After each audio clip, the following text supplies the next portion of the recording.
Alright, so it's me again. I am reading in Revelation. Uh, 1 second.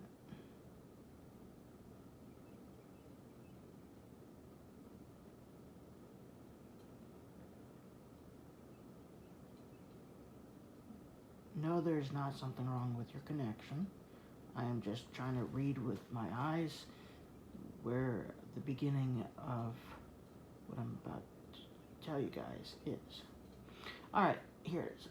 So, what does heaven look like? As in the title of this video. Now, what I am about to tell you is obviously straight from the book of Revelation, but when we get to heaven, it is going to be more beautiful, more loving, more peaceful and blissful and glorious than we can ever possibly read in the Bible. Being there in person is going to,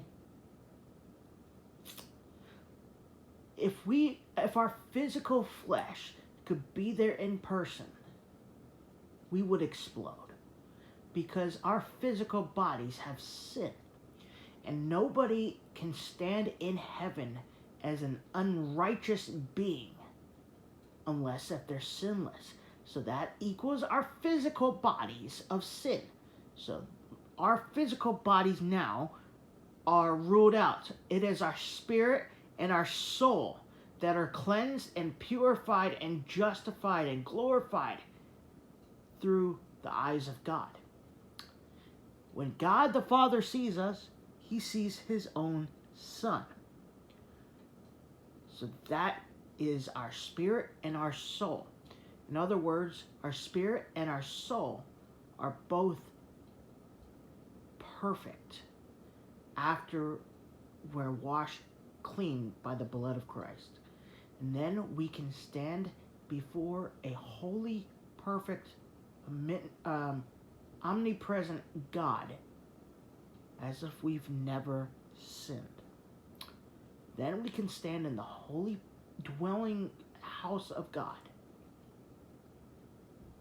and not worry about being exploded. But we will still feel the great deal of love, infinite beauty, grace, peace, bliss, glory, everything, power. So, we can't even explain how it will be. What I'm about to tell you, though, from Revelation, is how it looks. You can see it from, like, animated videos on YouTube that come straight from the book of Revelation in detail. But, again, you can't see it with your own eyes until you're actually there, unless if God gives it to you through a vision or glimpses of it, or in a dream, or an NDE, near-death experience. Alright, so let's get started. Revelation chapter 10. Revelation chapter 21, verse 10 through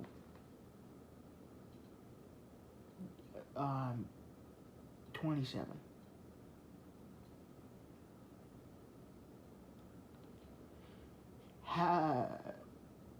And he carried me away in the spirit to a great and high mountain, and shewed me that great city, the holy Jerusalem, descending out of heaven from God, having the glory of God, and her light was like unto a stone most precious, even like a jasper stone, clear as crystal,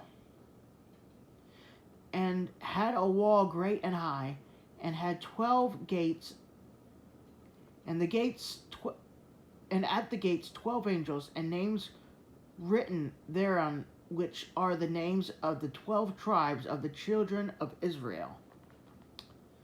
On the east 3 gates, on the north 3 gates, on the south 3 gates, and on the west 3 gates. And the wall of the city had 12 foundations, and in them the names of the 12 apostles of the Lamb. And he that talked with me had a golden reed to measure the city, and the gates thereof, and the wall thereof. And the city lie 4 square, and the length is as large as the breadth. As the breadth. And he measured the city with the reed 12,000 furlongs. The length and the breadth and the height of it are equal. So 12,000 furlongs. So from what I've seen in videos, Christian videos, they say the 12,000 furlongs is equal to the size of the state of Montana.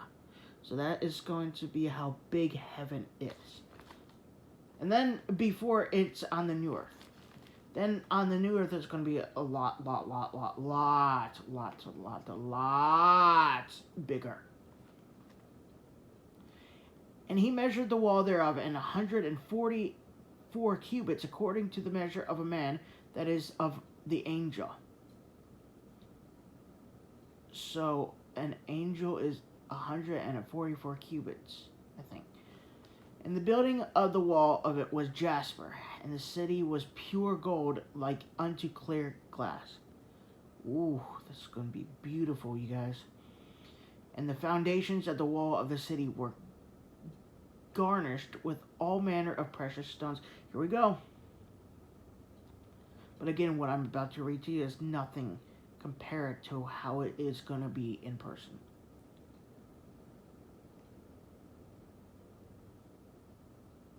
The first foundation was jasper, the second sapphire, the third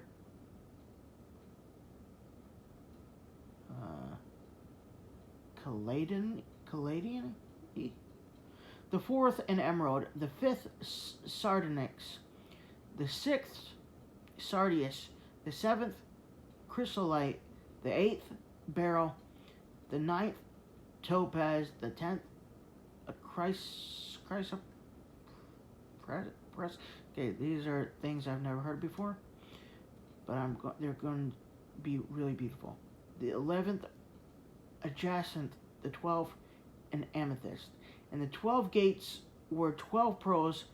Every several gate was of 1 pearl, and the street of the city was pure gold, as it were transparent glass.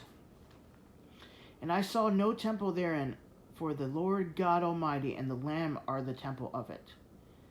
And the city had no need of the sun, neither of the moon to shine in it, for the glory of God did lighten it, and the Lamb is the light thereof. And the nations of them which are saved shall walk in the light of it, and the kings of the earth do bring their glory and honor into it. And the gates of it shall not be shut at all by day, for there shall be no night there. And they shall bring the glory and honor of the nations unto it.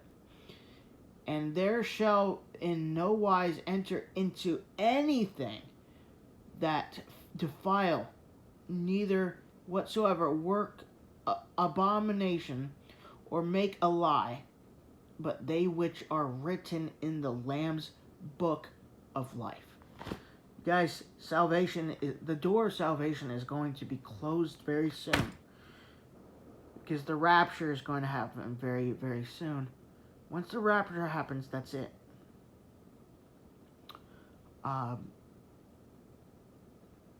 don't want to miss out meeting you guys in heaven. If you think you could get to heaven by being a good person, you're mistaken. Ephesians chapter 2 verse 8 through 9 states, for it is by grace they've been saved through faith. Saved through faith by God's grace, and not of yourselves, no works. No works at all can save you. For it is the gift of God. It's a free gift through his Son, Jesus Christ, lest anyone should boast. Meaning, going around saying, I'm better than you, I'm saved because I got to heaven by being a good person, I'm better than you are. That is what it means to boast. And that is obviously not going to get somebody to heaven. So yes, you guys, I hope you enjoy this video as always.